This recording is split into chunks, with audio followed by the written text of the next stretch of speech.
Assalamualaikum warahmatullahi wabarakatuh. Hello grammarians, how are you doing today? I hope you're feeling great whenever you are. Welcome to English Part of Speech. Tahukah kamu bahwa semua kata yang kita kenal itu terbagi ke dalam berbagai kategori? Ada kata kerja, kata benda, kata sifat, dan lain sebagainya. Kata-kata yang tergabung ke dalam satu kategori tersebut memiliki fungsi yang berbeda dengan kategori lainnya. Dalam bahasa Inggris sendiri, pembagian kategori kata ini dikenal dengan istilah parts of speech atau kelas kata. Dan terdapat 8 jenis parts of speech yang perlu kamu ketahui. Setiap kalimat yang kamu tulis atau ucapkan dalam bahasa Inggris mencakup kata-kata yang termasuk ke dalam ke-8 parts of speech ini. Kategori pertama adalah noun atau kata benda yang mungkin sudah familiar buat kalian.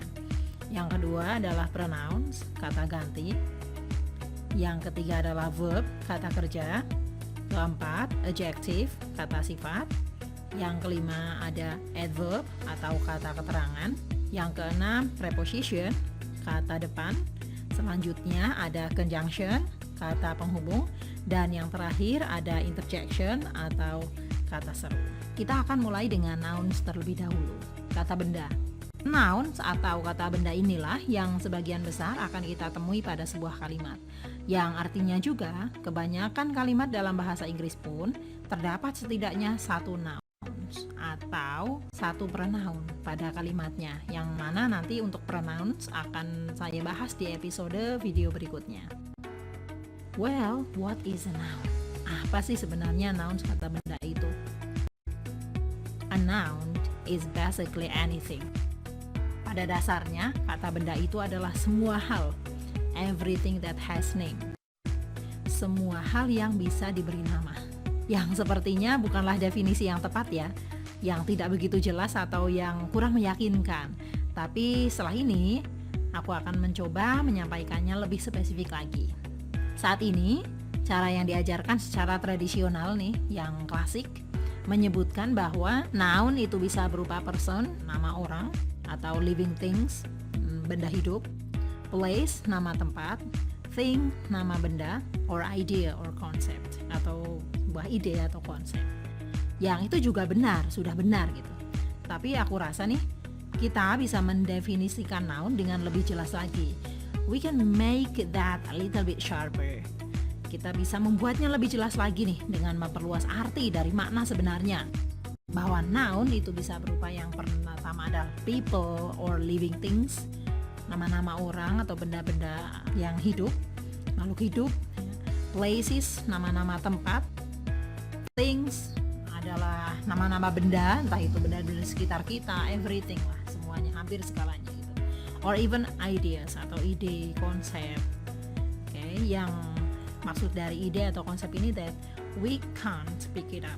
Yang mana kita kayak nggak bisa ngambil gitu, kita nggak bisa meraih, tapi we can imagine, kita bisa membayangkannya kita. Dan langsung saja kita lihat contoh berikut ini ya. This is Kitty. She is from Switzerland. She is a cat. She has big dreams. So, dari keempat kalimat ini kita akan cek mana saja yang termasuk nouns atau dari benda, nama-nama benda yang ada terdapat di keempat kalimat tersebut. Kalimat pertama adalah this is Kitty. Apakah ini termasuk sebuah nama orang atau benda hidup, atau nama tempat, nama benda, atau bahkan ide atau konsep?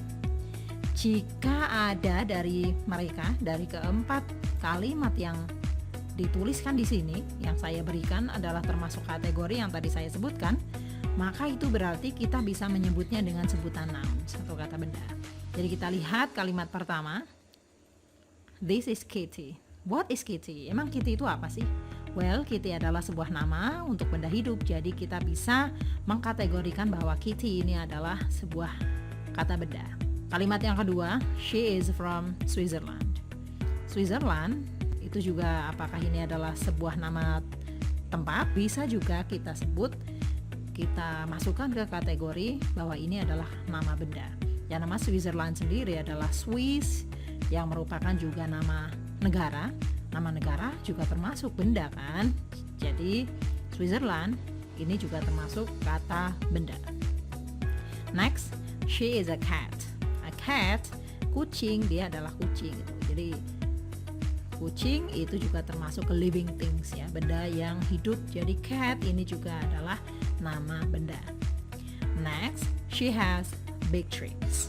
Dreams di sini adalah mimpi. Jadi Kitty ini dia punya mimpi gitu, mimpi besar. Yang mana mimpi mungkin kelihatannya nggak bisa kita lihat seperti apa ya, but we can imagine, tapi kita bisa membayangkan bahwa it's kind of idea or concept. Ini termasuk ide atau konsep. So we can say, kita bisa menyebutkan, mengkategorikan dreams ini sebagai kata benda juga. Dan pada keempat kalimat ini juga bisa kita lihat di sini ada this, she. Nah, ini juga kita bisa masukkan ke dalam personal pronouns atau kata ganti orang, tapi kita nanti akan membahasnya di video selanjutnya. Meskipun demikian, ini juga bisa disebut sebagai kata benda. So next time, if you're trying to figure out which one is noun, kalau nanti disuruh untuk menemukan, mencari tahu mana sih yang termasuk kata benda pada sebuah kalimat, maka kita cukup untuk mengetes saja, menanyakan pada diri sendiri, apakah ini adalah termasuk kata benda, apakah ini termasuk nama orang, nama tempat, atau nama benda hidup, atau mungkin bahkan ide atau konsep, maka kita bisa mendapatkan jawabannya. Mengetahui parts of speech ini pun mungkin tidak akan membuat kamu cerdas, sehat, kaya, ataupun bijaksana.